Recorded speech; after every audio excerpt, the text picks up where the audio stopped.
Keanu Reeves is not the kind of legend announced by fireworks or trumpets. He arrived quietly, almost accidentally, and stayed by refusing to become what the world expected.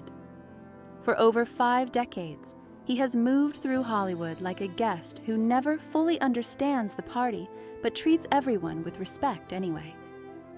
From the philosophical weight of The Matrix to the restrained fury of John Wick, his work has earned billions, yet money has never been the point.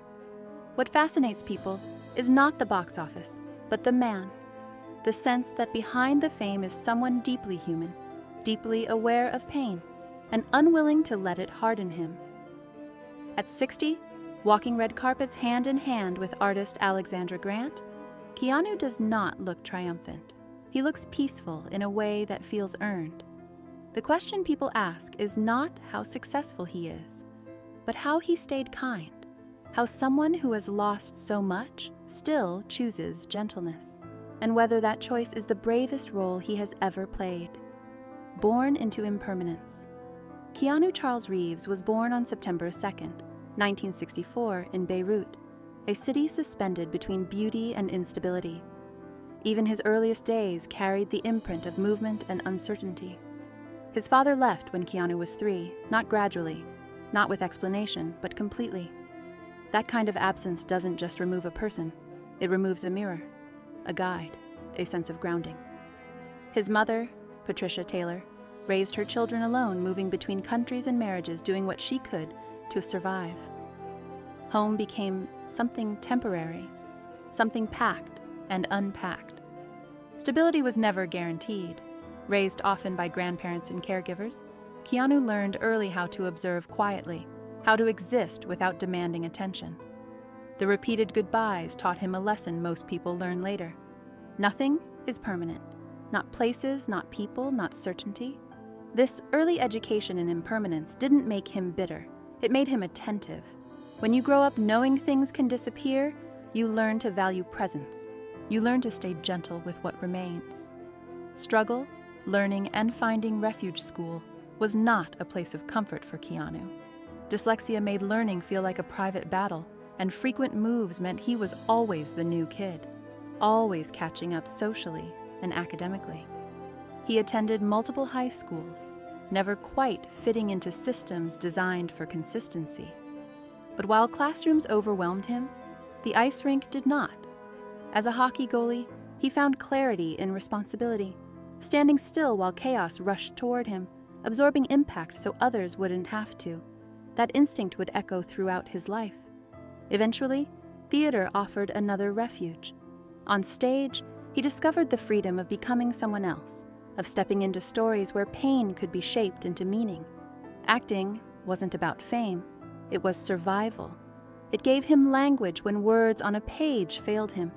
It gave him structure where life had been scattered. At 17, he left school and moved toward uncertainty with purpose.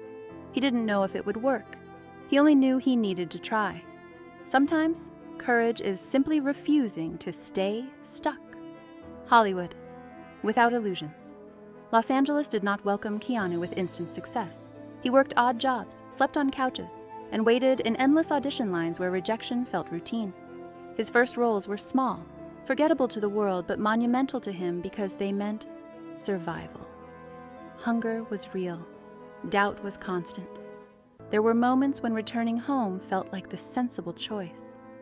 Then came Bill and Ted's Excellent Adventure, a film that should have been lightweight but revealed something rare: sincerity. Keanu's performance was goofy, kind, and unguarded, and audiences responded. Success followed, but it never changed his posture toward the world. Point Break and Speed turned him into an action star, yet he remained oddly untouched by ego.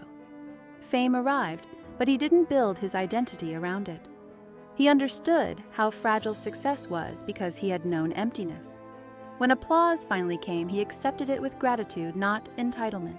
Hollywood saw a rising star. Keanu saw a chance to keep going, to stay afloat, to keep meaning alive.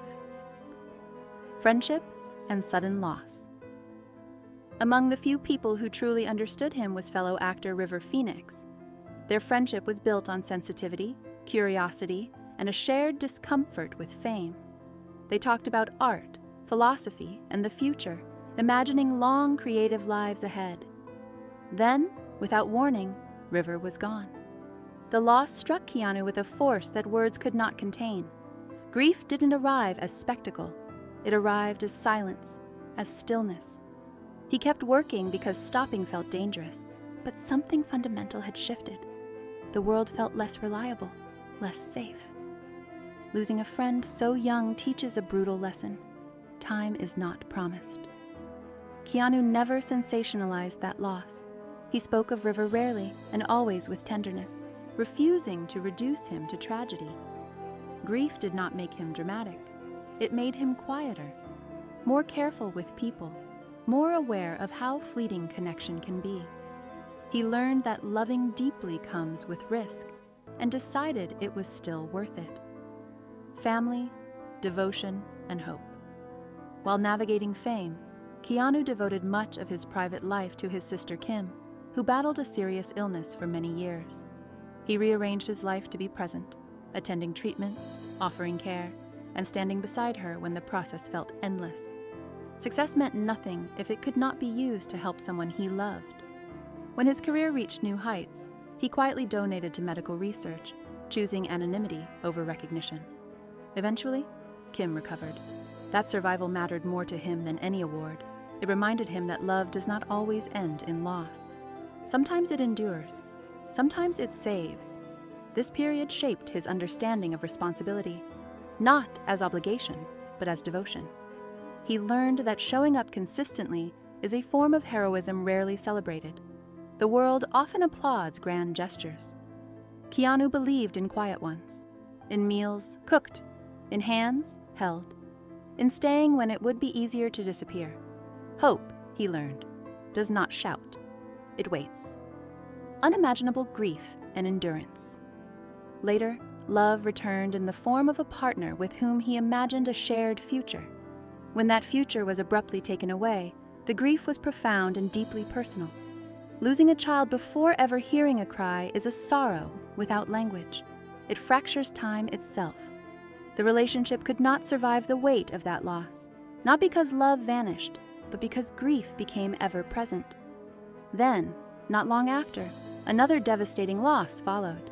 The repetition of tragedy might have destroyed him. Instead, it reshaped him. He did not numb himself or lash out. He continued working not as escape but as anchor.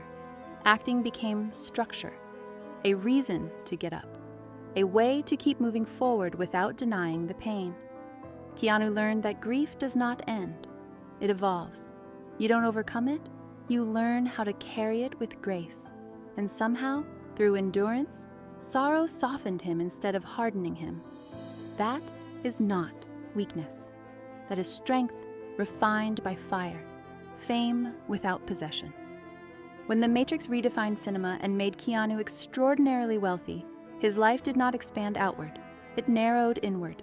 He lived modestly, traveled simply, and treated crew members with the same respect as directors. He gave generously, often privately, understanding that dignity matters more than headlines. He shared profits with stunt teams, learned people's names, listened. Success did not make him feel superior. It made him feel responsible. Later projects like John Wick reinforced his reputation as an action icon.